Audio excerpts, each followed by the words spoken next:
mapagpalang araw po sa inyong lahat. Ako po si Brad D. Mendoza at ito po ang aking daily devotion ngayong Sabado, August 17, 2024.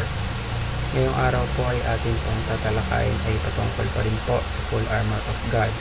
At atin pong pagtutuunan or pagpupupusan ngayong araw ay about naman po sa the sword of the Spirit. Now, sabi po sa Ephesians chapter 6 verse 17, "And take the helmet of salvation and the sword of the Spirit, which is the word of God." Sa Tagalog po, isuot ninyo ang helmet ng kaligtasan. Gamitin ang tabak ng Espiritu na walang iba kundi ang salita ng Diyos. Meron po tayong espada again po. Hindi lang po puro defense, dapat po meron din offense.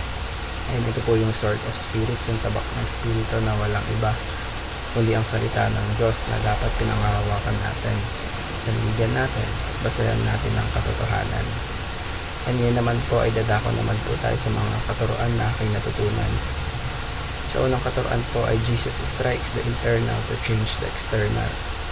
Yung external po kasi yan ang ginagawa ng mga bansa, external force, pero ang espada ng Panginoong Kristo, ang armas or weapon ng ating Panginoong Kristo ay ang salita ng Diyos na bumabago sa puso ng mga tao. That is internal, para baguhin ang mundo. He wants to change the world internally. Puso ang babaguhin, salita ng Diyos. Ikalawang katuruan po ay Jesus transforms the world through the word. God wants to transform the world, pero hindi po siya gumagamit ng puwersa. Magamitin niya ang kanyang salita para baguhin ang mga tao. At yung mga tao na binabago niya, patuloy po yung lumalaganap hanggang sa tuloy ang masakop ang buong mundo. At yun naman po ang nais natin, di ba? Lingkod ang lahat sa ating Panginoong Kristo. At ikatlong katuruan po ay Jesus uses the sword of the Spirit to defeat the evil spirit.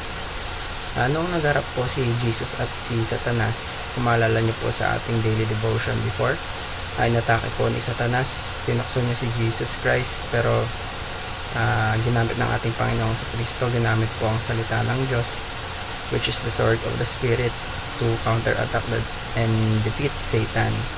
At ganoon din po sa ating mga Kristiyano, nilalabanan natin ang mga tukso ni Satanas sa pamamagitan ng katotohanan ng Diyos. And now, para naman po sa ating application, una po, trust the word to change the world.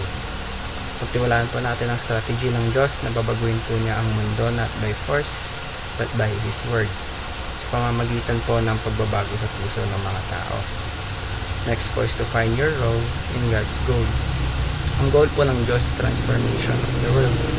Yung perfect world na bagamat nahulog ang tao sa kasalanan, hindi po sumuko ang Diyos sa atin. At ang sarap isipin po na hindi tayo ginip up ng Diyos na pwede naman niyang sirain or tuluyang wasakan ang mundo at gumawa na lang ng panibagong mundo. Ngunit hindi tayo ginip up ng Diyos. Sabi niya, lahat ng mga nahulog sa kasalanan, kukunin ko ito at babalik sa akin. So, find your role in God's goal. Kung nasaan ka, doon ka nilagay ng Panginoon. And that is your role in God's goal. And lastly po is to use the Spirit sword to strike Satan's horde. Gamitin po natin ang Spirit sword para talunin ang kampo ng Diablo.